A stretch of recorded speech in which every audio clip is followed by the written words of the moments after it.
Assalamualaikum warahmatullahi wabarakatuh. Salam jumpa kembali Bapak Ibu. Sebelumnya kami ucapkan terima kasih kepada panjenengan semuanya yang telah mensupport kami sehingga kami selalu termotivasi untuk membuat video-video tentang pembelajaran. Semoga ini menjadi amal dan ilmu jariyah bagi kita, menjadi investasi kita yang bisa kita panen sampai besok hari akhir. Amin Allahumma amin. Alhamdulillah, dari video-video kemarin paling tidak Bapak Ibu sudah memiliki gambaran bagaimana mengimplementasikan kurikulum Merdeka di tahun ajaran baru nanti. Tapi menurut kami, nuwun sewu, ada sesuatu yang lebih penting untuk kita ketahui. Kalau kemarin kita sudah melihat gambaran bodi mobilnya seperti apa, bannya seperti apa, tapi ada yang lebih penting dari itu. Sebagus apapun mobilnya, tidak akan mungkin berjalan maksimal jika kita sebagai operatornya, sebagai sopirnya tidak mengembangkan skill, tidak merubah pola pikir yang lama. Untuk itu, video kali ini nanti akan membahas mengenai seri membangun budaya positif sekolah. Kami khususkan yaitu tentang growth mindset. Lebih tepatnya bagaimana menerapkan pendekatan growth mindset ini dalam pembelajaran di kelas-kelas. Ada 4 hal yang ingin kami bahas dalam video ini. Yang pertama yaitu macam-macam pendekatan pola pikir dalam pendidikan. Ada apa saja toh? Nanti kita milih yang mana toh? Nah, nanti akan kita bahas di sini. Kemudian yang kedua nanti akan mengerucut kepada growth mindset, yaitu manfaat penerapannya dalam pembelajaran. Kemudian setelah nanti kita memahami tentang growth mindset, tentang manfaatnya, kemudian nanti yang ketiga bagaimana strategi menerapkan pendekatan tersebut dalam kegiatan pembelajaran. Dan yang terakhir nanti tentang bagaimana langkah-langkah kita memfasilitasi siswa dengan pendekatan tersebut. Harapan kami semoga dengan menonton video ini nanti kita punya pola pikir yang sama, yaitu pola pikir yang positif, menganggap semua siswa itu memiliki potensi, semua siswa itu berhak untuk menjadi anak yang berhasil. Kita bahas yang pertama tentang arti dari mindset. Pola pikir itu apa toh? Nah, secara sederhana, pola pikir itu bisa diartikan sebagai cara orang menilai dan meyakini tentang dirinya sendiri. Di antara siswa kita pasti ada anak yang merasa bahwa saya ini bodoh, saya belajar setekun apapun, saya tidak akan mampu memahami pelajaran tersebut. Maka saya yang penting sekolah, tidak dimarahi sama orang tua saya, nanti akhirnya saya juga dapat ijazah.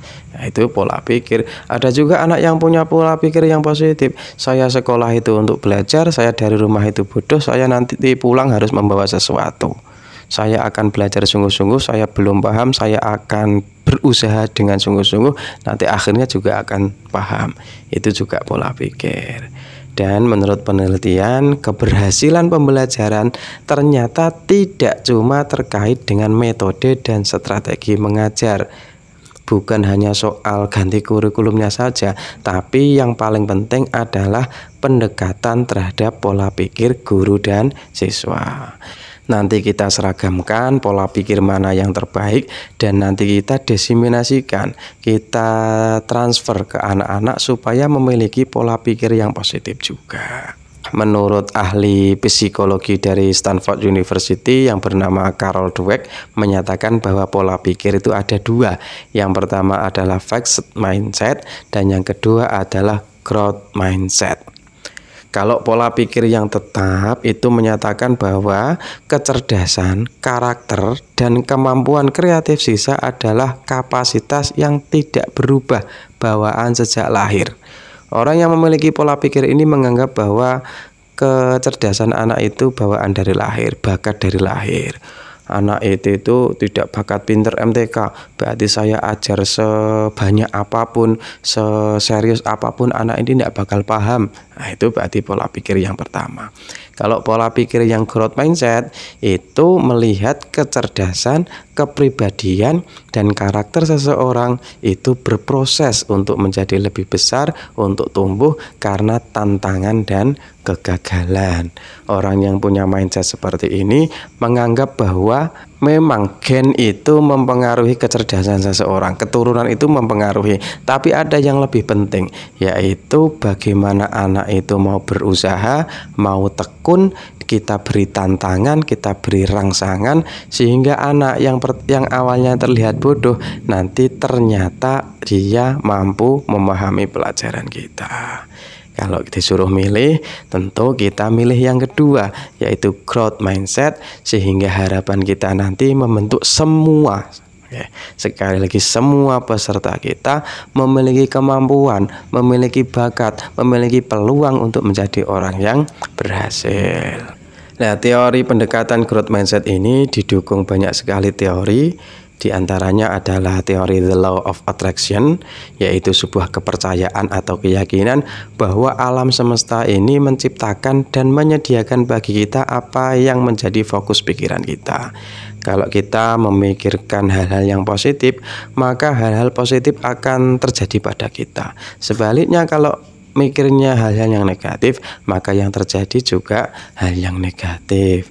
Semua benda di dunia ini kan terdiri dari ion-ion. Nah, ion-ion yang sejenis itu akan saling tarik menarik. Kalau pikiran kita positif, maka energi positif di alam ini juga akan berkumpul bersama kita. Dan kalau berpikir negatif, maka energi-energi yang negatif itu pula juga yang akan menyertai kita. Dan teori ini juga didukung oleh sebuah hadis, ya ayyuhan nasu ahsinu dzanna bi rabbil alamin fa innar robba inda dzanni abdi. Wahai manusia, berprasangka baiklah kepada Allah, karena sesungguhnya Allah itu bersama prasangka hambanya. Makanya Nabi Muhammad juga pernah bersabda, salah satu tanda doa dikabulkan adalah adanya kemantapan hati. Hati yakin bahwa doa kita akan dikabulkan. Itu salah satu tanda bahwa doa kita akan dikabulkan. Dan kalau dalam dunia pesantren, growth mindset ini dimaknai sebagai bentuk ketabahan dalam menuntut ilmu. Dalam kitab Ta'limul Muta'alim, kitab yang dijadikan rujukan semua pesantren, itu pasti ngaji kitab ini, menyatakan bahwa syarat untuk memperoleh ilmu itu ada 6. Itu yang dinazumkan anak-anak di pesantren itu kan ada alala tanalul ilma illa bisitatin, itu kan salah satunya adalah adanya istibarin, adanya kesabaran. Itu dinyatakan bahwa syarat untuk memperoleh ilmu itu ada 6. Salah satunya adalah istibarin, yaitu sabar, tabah. Sing awale ndak mudeng harus sabar, tetap berusaha. Nanti lama-lama Allah juga membuka, memfutuh hatinya, maka nanti lama-lama juga akan faham. Kita lanjutkan Bapak Ibu tentang bagaimana perbedaan antara pola pikir tetap dengan pola pikir berkembang di dalam dunia pendidikan. Kalau pola pikir tetap itu orientasinya selalu kepada hasil akhir. Yang diapresiasi dari siswa adalah hasil akhirnya. Anak dituntut untuk mendapatkan nilai bagus, yang nilainya bagus nanti dipuji oleh guru, diapresiasi oleh guru. Kemudian anak yang nilainya jelek, maka biasanya dimarahi, dianggap sebagai anak bodoh. Padahal kita tahu semuanya bahwa sekolah itu kan proses. Sekolah itu kan tempat bagaimana anak belajar untuk berproses. Kalau yang kita apresiasi hanya hasilnya saja, hanya hasil akhirnya saja, tanpa kita peduli terhadap prosesnya, maka lama-kelamaan anak-anak orientasinya juga selalu hasil akhir. Mereka akan melakukan segala cara supaya dapat nilai yang bagus, karena dia takut kalau hasilnya nanti jelek, dia tidak akan mendapat apresiasi, bahkan dimarahi oleh gurunya dan orang tuanya. Anak-anak khawatir terhadap bagaimana mereka akan dinilai dan takut tidak bisa memenuhi ekspektasi. Sehingga banyak dari anak kita yang ketika tes itu tidak bersemangat, dia hanya menunggu nilai dari temannya, alias contekan atau bersikap tidak jujur karena salah kita yang tidak mengapresiasi proses, hanya mengapresiasi hasilnya saja. Nah, kalau pola pikir berkembang itu menilai bahwa sekolah itu adalah proses. Anak itu belajar berproses, sehingga akan menilai setiap kegagalan itu sebagai sebuah pelajaran yang bagus, supaya anak-anak itu berani untuk berusaha, berani untuk mencoba hal baru, sehingga diharapkan nanti ketika lulus anak juga sudah menjadi karakter mereka tidak takut mencoba hal baru. Anak-anak memaknai bahwa kegagalan adalah sebuah pelajaran. Selanjutnya, jika nanti kita menerapkan pola pikir terbuka dalam pembelajaran, maka kita akan mendapatkan 3 dampak positif. Yang pertama, akan menganggap bahwa tidak pernah ada kata terlambat untuk belajar. Penelitian tentang otak itu menunjukkan bahwa kemampuan belajar seseorang lebih dipengaruhi oleh keinginan daripada kemampuan mereka. Memang ada anak yang pintar itu sejak lahir, gawan bayi kalau istilah Jawanya. Tapi kalau tidak diasah, kalau dia tidak tekun belajar, maka dia pasti akan kalah dengan anak yang sebenarnya tidak terlalu pintar, tapi dia tekun, dia selalu punya keinginan untuk menjadi lebih pintar, pasti akan kalah sama anak yang tekun tadi. Atau singkatnya bisa kita katakan bahwa pintar itu ada 2, yaitu pintar gawan bayi dan pintar karena ketekunan.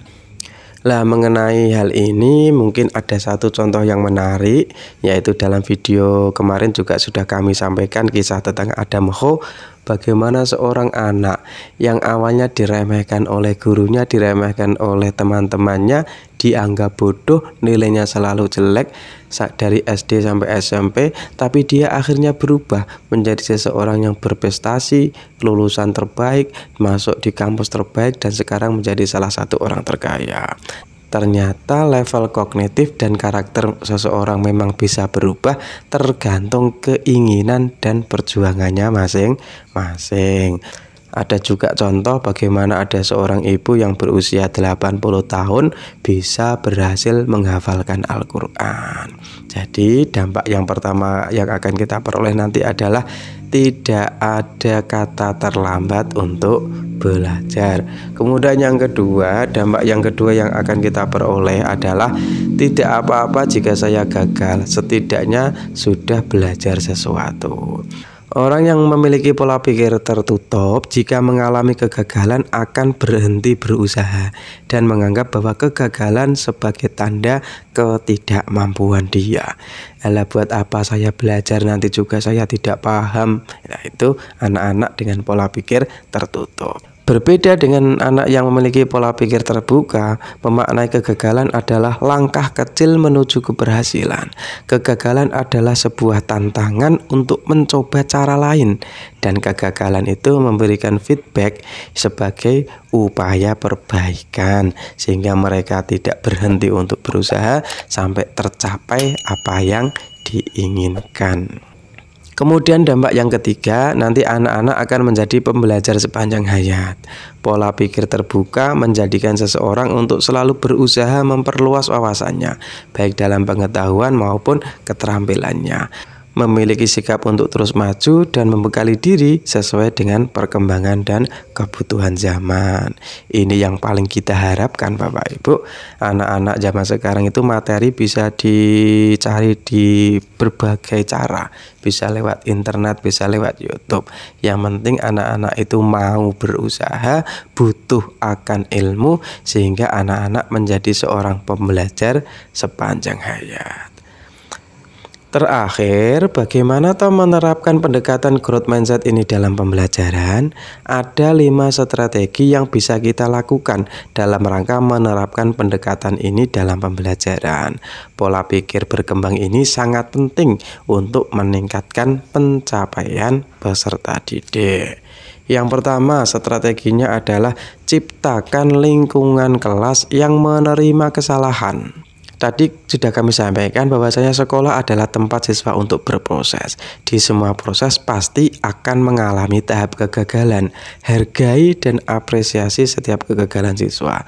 Berikan motivasi bahwa kegagalan adalah awal kecil untuk sebuah keberhasilan. Dengan sikap ini, ke depan Kalau setelah lulus nanti anak akan memiliki karakter berani mencoba hal baru, tidak takut gagal, pantang menyerah sebelum tercapai apa yang diinginkan. Kalau di dalam sekolah proses itu tidak kita apresiasi, anak salah menjawab soal langsung kita marahi, kita anggap sebagai anak bodoh, maka sampai kapanpun anak tidak akan berani lagi mencoba hal baru, karena gagal itu kan sebuah kesalahan. Di sekolah mereka dibiasakan untuk memahami bahwa kegagalan adalah sebuah kesalahan.